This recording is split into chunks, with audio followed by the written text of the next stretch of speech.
नमस्कार, आप देख रहे हैं हर खबर हरियाणा और मैं हूं आपके साथ सपना दीपक मदेशिया। बुलेटिन का आगाज करेंगे। पूर्व मुख्यमंत्री और नेता प्रतिपक्ष भूपेंद्र सिंह हुड्डा का कहना है कि कांग्रेस ने हरियाणा के युवाओं को खिलाड़ी बनाने की नीति अपनाई थी, तो वही बीजेपी ने उन युवाओं को नशेड़ी बनाने की नीति बनाई है। इस सरकार ने हर गांव हर मोहल्ले में दारू के ठेके खोल दिए हैं और ड्रग्स, चिट्टा, इंजेक्शन जैसे नशे को घर घर तक पहुंचा दिया है। हुड्डा ने कहा कि कांग्रेस ने हरियाणा को एक विकसित राज्य बनाया था, तो बीजेपी ने उसे असुरक्षित राज्य बना दिया है।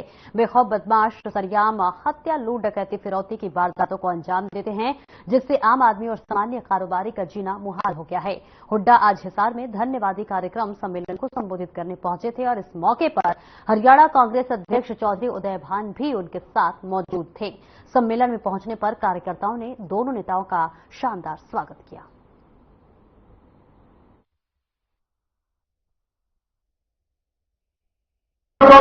मुझे कहता था कि जयप्रकाश जी परिवर्तन करना है, ये समय सोने का नहीं है, ये समय लड़ने का है। आज आदमपुर के बाई इलेक्शन के बाद कांग्रेस पार्टी को जो 5 सीटें मिली हैं, उसका श्रेय आदरणीय चौधरी भूपेंद्र सिंह हुड्डा को जाता है। आज चौधरी भूपेंद्र सिंह हुड्डा की लीडरशिप को हरियाणा प्रदेश की जनता ने मान लिया है।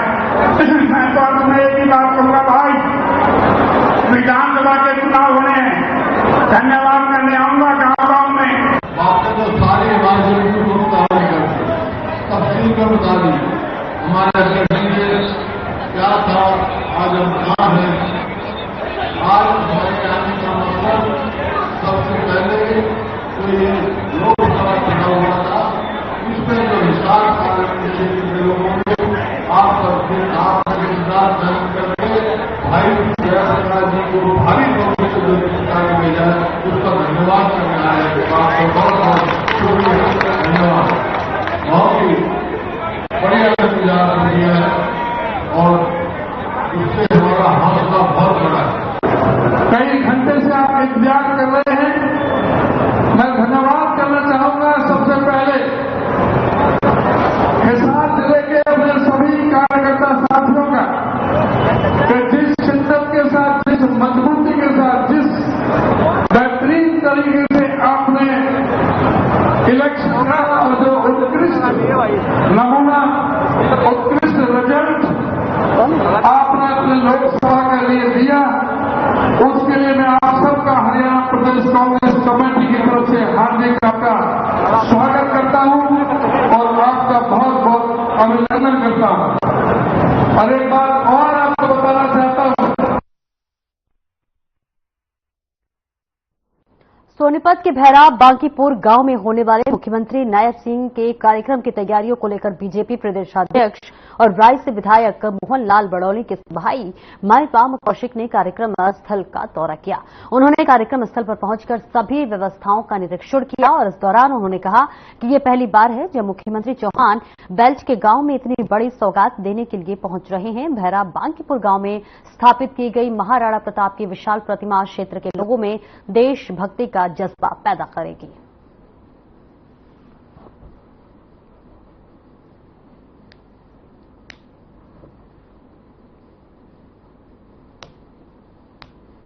हम इसके लिए आदरणीय मुख्यमंत्री श्री नायब सिंह सैनी का बहुत बहुत धन्यवाद करते हैं। उन्होंने जैसे ही प्रशासन को अलर्ट किया है, तुरंत रिजल्ट आने शुरू हो गए हैं और नए प्रदेश अध्यक्ष जो मोहन लाल बड़ौली जी बने हैं, उनके आने से भी प्रशासन अलर्ट है। अब आने वाले समय में हमें सरकार से उम्मीद है कि ये सब घटनाएं नहीं होंगी और बदमाश हरियाणा छोड़ देंगे या दुनिया छोड़ देंगे।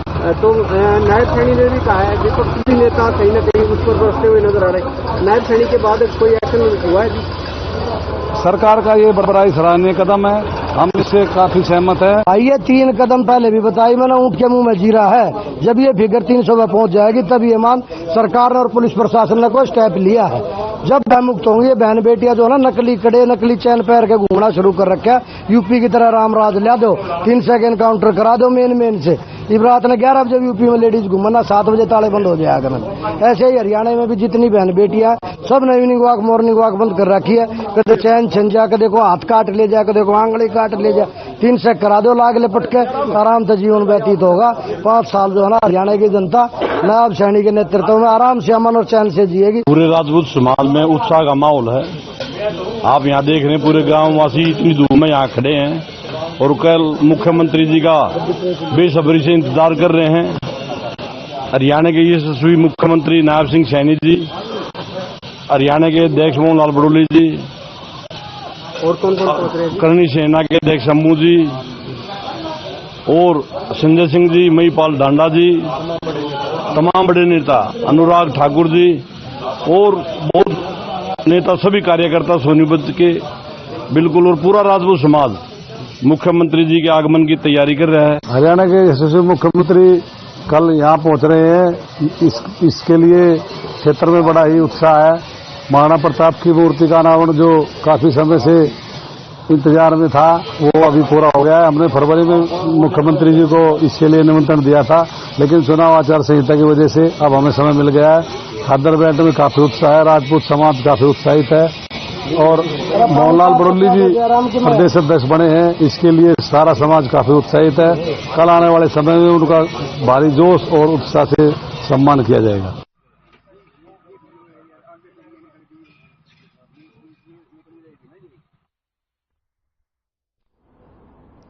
सांसद नवीन जिंदल जग ज्योति दरबार में पहुंचे। उनके जग ज्योति दरबार पहुंचने पर महंत राजेंद्र पुरी ने कहा कि उन्हें संतोष है कि कठोर अग्नि तपस्या का फल नवीन जिंदल को मिला। तो वहीं सांसद नवीन जिंदल ने लोकसभा चुनाव में तीसरी बार प्रधानमंत्री नरेंद्र मोदी की विजय की कामना के लिए महंत राजेंद्र पुरी की कठोर अग्नि तपस्या के लिए आभार व्यक्त किया। ऑर्डर सिचुएशन किस प्रकार से बद से बदहाल होती जा रही है। मुझे याद है सैनी साहब ने जब शपथ लेकर पहला जलसा किया तो एक बयान दिया था कि क्रिमिनल्स प्रदेश छोड़ जाओ। आज लगभग उसको 90 दिन हो चुके बात को कहे, और 90 दिन में जिस तरह की लॉ एंड ऑर्डर सिचुएशन प्रदेश के अंदर है, शायद 2009 से 10 के दौर में ऐसी देखने को मिली या 97 से 99 के दौर में ऐसी व्यवस्था प्रदेश में देखने को मिली।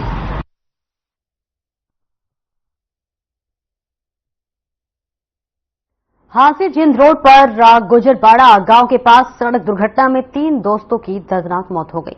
मृतकों में 2 युवक नारनौंद उपमंडल के अंतर्गत आने वाले गांव राखी गढ़ी और एक लाटवा गांव का रहने वाला था। घटना की सूचना मिलने पर पुलिस कर्मचारी मौके पर पहुंचे।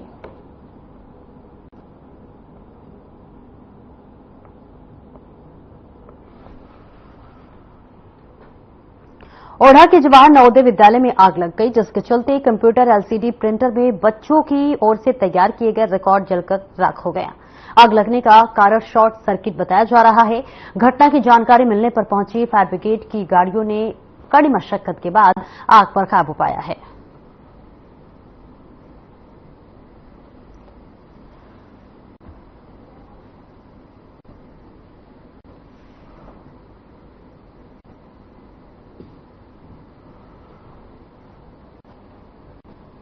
और अगली खबर हरियाणा से है, जहां पर सोनीपत के खरखौदा क्षेत्र में कार और बाइक की आमने सामने जबरदस्त टक्कर हो गई। इस भयानक सड़क दुर्घटना में बाइक के परखच्चे उड़ गए। बाइक सवार व्यक्ति को दिल्ली के एक प्राइवेट अस्पताल में उपचार के लिए भेजा गया, जहां डॉक्टरों ने उसे मृत घोषित कर दिया। राहगीरों ने सड़क दुर्घटना से संबंधित जानकारी पुलिस को दी। पुलिस ने मामले की छानबीन में जुट गई है। आपको बता दें कि बाइक सवार व्यक्ति की पहचान दिल्ली के अनिकेत के रूप में हुई है। बताया जा रहा है कि बाइक सवार व्यक्ति सोनीपत से खरखौदा अपने घर जा रहा था। इस भयानक सड़क दुर्घटना में बाइक के परखच्चे उड़ गए और कार का अगला हिस्सा भी पूर्ण रूप से डैमेज हो गया। हालांकि कार ड्राइवर बाल बाल बच गया है और इसी के साथ पुलिस ने इस घटना को लेकर आगामी कार्रवाई भी शुरू कर दी है।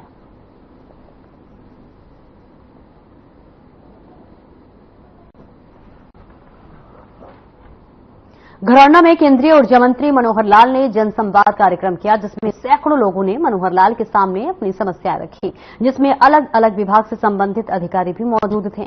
आपको बता दें कि उनका चौथा जनसंवाद का कार्यक्रम था और इस दौरान उन्होंने कहा कि घरौंडा में आम पब्लिक की समस्या को सुना। वहीं केंद्रीय मंत्री मनोहर लाल ने कहा कि 4 विधानसभाओं के जनसंवाद हुए, 5 विधानसभा के जनसंवाद 1 से 2 हफ्ते में हो जाएंगे। साथ ही बोगस वोटिंग के मामले में कांग्रेस नेता के खिलाफ मामला दर्ज के बाद गिरफ्तार करने के मामले पर मनोहर लाल ने कहा कि पुलिस में शिकायत आई थी, जिसके बाद पुलिस ने मामला दर्ज कर लिया है और गिरफ्तारी की। कानूनी तौर पर दोषी लोगों के खिलाफ जो कार्रवाई बनती है वो पुलिस करेगी।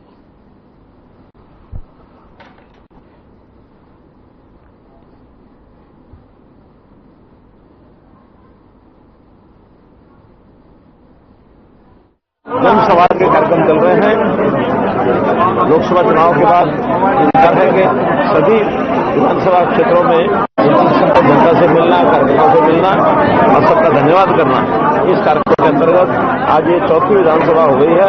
5 विधानसभाएं और शेष बची हैं। अगले 2 या 3 सप्ताह में उन सब में भी जा करके। सर, करनाल में बोगस वोटिंग को लेकर एक कांग्रेसी कार्यकर्ता के ऊपर मामला दर्ज हुआ और गिरफ्तारी भी हुई है, उसको लेकर क्या कहेंगे? देखिए, जो कंप्लेंट होनी थी कंप्लेंट हुई थी, बाद में पुलिस ने एक्शन में आकर के और एक आदमी गिरफ्तारी की है।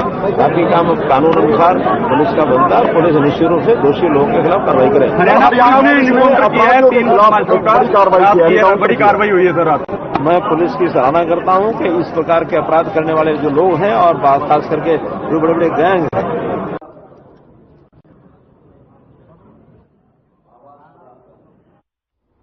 करनाल में 75वें राज्य स्तरीय वन महोत्सव का आयोजन किया गया, जिसमें मुख्यमंत्री नायब सिंह सैनी ने बतौर मुख्य अतिथि शिरकत की। इस मौके पर सीएम ने ऑक्सी वन में पौधारोपण किया और रात्रिबेड़ी लगाकर सभी को पर्यावरण का संदेश भी दिया।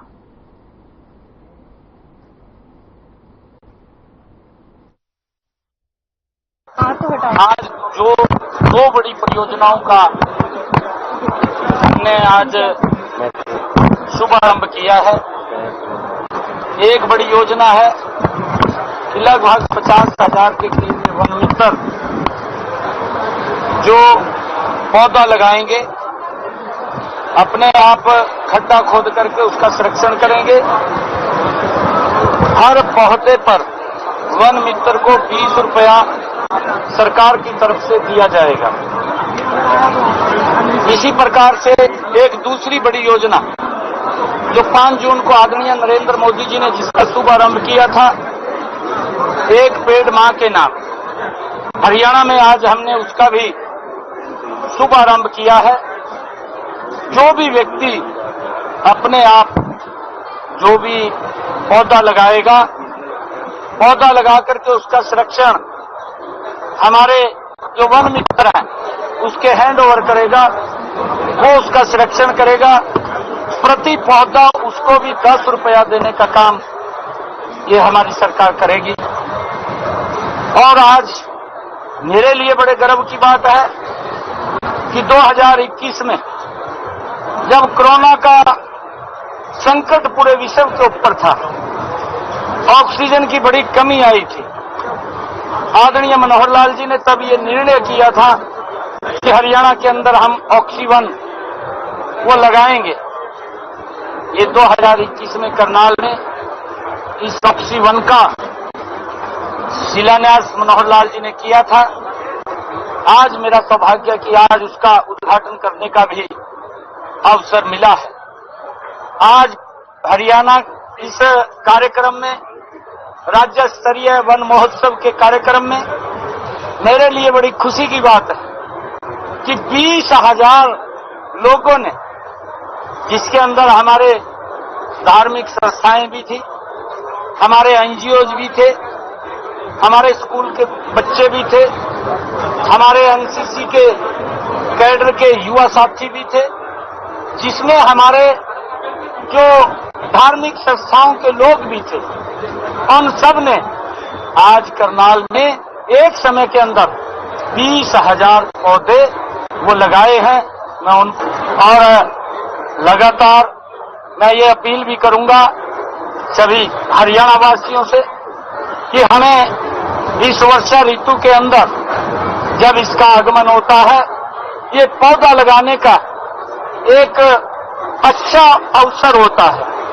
परिवार में अगर कोई खुशी का माहौल है, बच्चे का जन्मदिन है, हमारे बड़े बुजुर्ग का जन्मदिन है या कोई और खुशी का फंक्शन है, हमने ये संकल्प लेकर के उस मौके के ऊपर एक पेड़ लगाना चाहिए।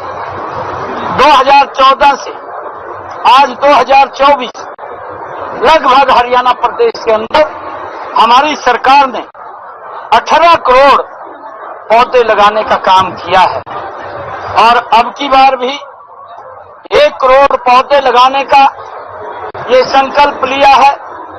कोई भी अगर पौधा लगाएगा तो हमारा फॉरेस्ट का अधिकारी उसको पौधा उपलब्ध कराएगा। वो वहां से जाकर के फलदार के साथ साथ छायादार पौधे भी लगाएं और आज कई त्रिवेणी भी लगाने का काम किया है, क्योंकि हमारी संस्कृति में हमारे जो पेड़ हैं वो पूजनीय है। चाहे पीपल का वृक्ष ले लीजिए, उसको हम पूजते हैं। वट का वृक्ष ले लीजिए, जिस वट के वृक्ष के अंदर नीचे स्वयं भगवान श्री कृष्ण ने गीता का संदेश दिया। ये हमारी संस्कृति से जुड़े हुए हैं। और चाहे महात्मा बुद्ध ने पेड़ के नीचे ही उनको ज्ञान की प्राप्ति हुई। हमारी ये कहीं न कहीं ग्रंथों के साथ भी, हमारे लिंग वेदों के साथ भी और हमारी प्रकृति का एक ये सुंदर रूप ये पौधे हैं। इससे वातावरण भी ठीक रहता है। जब हम देखते हैं अभी के इस गर्मी के मौसम के अंदर, क्योंकि जिस प्रकार से ऋतुओं का भी परिवर्तन हो रहा है, इस भयानक गर्मी के कारण जिस प्रकार से टेम्परेचर लगातार बढ़ रहा है, हम देखते हैं कि अब की बार गर्मी में कई स्थानों के ऊपर 50 डिग्री से ज्यादा वो टेम्परेचर हुआ है। और इसके कारण जो हमारी बर्फ और ग्लेशियर हैं वो भी पिघल रहे हैं। तो हम सब ये संकल्प लें कि अपने जीवन को सुरक्षित करने के लिए कि हम एक पेड़ अवश्य लगाएं। फतेहाबाद में आज कांग्रेस के द्वारा धन्यवाद कार्यकर्ता सम्मेलन का आयोजन किया गया, जिसमें मुख्य अतिथि के तौर पर प्रदेश के पूर्व मुख्यमंत्री भूपेंद्र सिंह हुड्डा और कांग्रेस के प्रदेश अध्यक्ष उदय भान सिंह शामिल हुए। इस सम्मेलन में फतेहाबाद जिले की तीनों विधानसभा के पदाधिकारी और कार्यकर्ताओं ने भाग लिया। इस सम्मेलन के बाद भूपेंद्र सिंह हुड्डा ने बीजेपी सरकार पर निशाना साधा और कहा कि प्रदेश में लगातार अपराधों के ग्राफ बढ़ रहे हैं। और आपको बता दें कि हुड्डा ने आगे कहा कि प्रदेश में विकास रुक गया है और अपराधियों का राज चल रहा है। भूपेंद्र सिंह हुड्डा ने कहा कि सरपंचों को लेकर सरकार जो घोषणा कर रही है वह नकली घोषणा है। पंचायत को पूर्ण अधिकार देने का काम कांग्रेस ने किया था और इनेलो बसपा गठबंधन को लेकर भूपेंद्र सिंह हुड्डा ने कहा कि यह वोट काटू गठबंधन है, जो कि जनता ने वोट काटने वालों पर विश्वास करना छोड़ दिया है। हुड्डा ने कहा कि आने वाले दिनों में कांग्रेस पूरे प्रदेश में रथ यात्रा निकालेगी, जिसमें लोगों से सीधी बातचीत की जाएगी और लोगों के विचार जानकर विधानसभा चुनाव को लेकर मैनिफेस्टो तैयार किया जाएगा।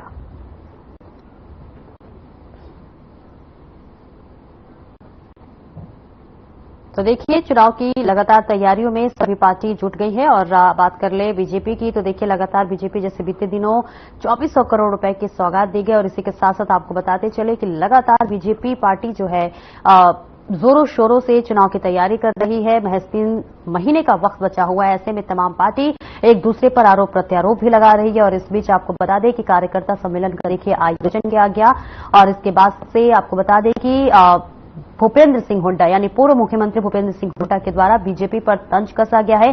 तमाम बातों के जिक्र करते हुए भूपेंद्र सिंह हुड्डा ने कई तरह के बयानबाजी की है।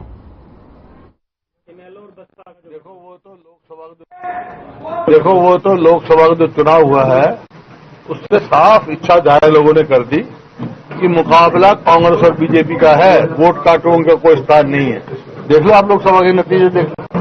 लगातार क्राइम बढ़ रहा है प्रदेश में, लगातार हत्याएं हो रही है। बिल्कुल बड़ी चिंताजनक बात है। ये सरकार की विफलता है।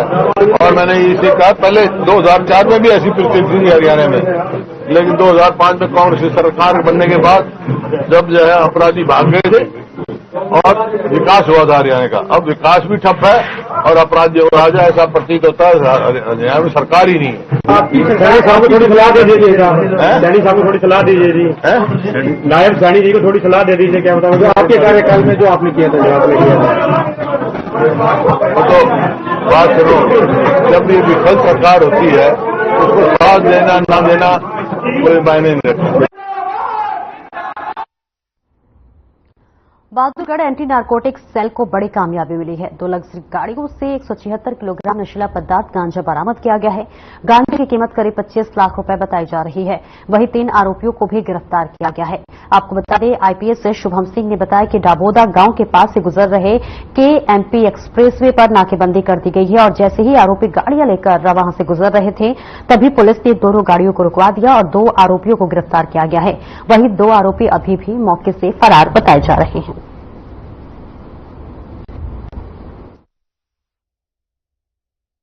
ये कल हमें सूचना मिली एएनसी की टीम को कि 2 गाड़ियों में कुछ लोग गांजा लेके रोहतक की तरफ जाएंगे KMP से।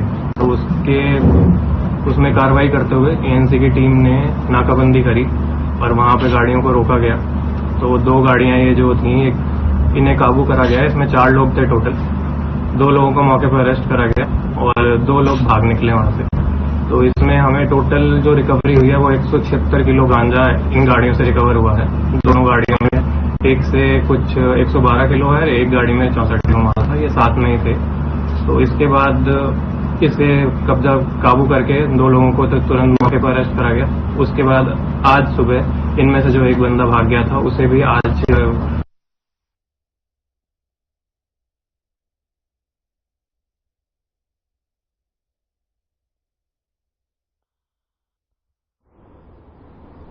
और इस बुलेटिन में इतना ही। खबरों का सिलसिला आगे भी जारी रहेगा। दीजिए इजाजत। नमस्कार।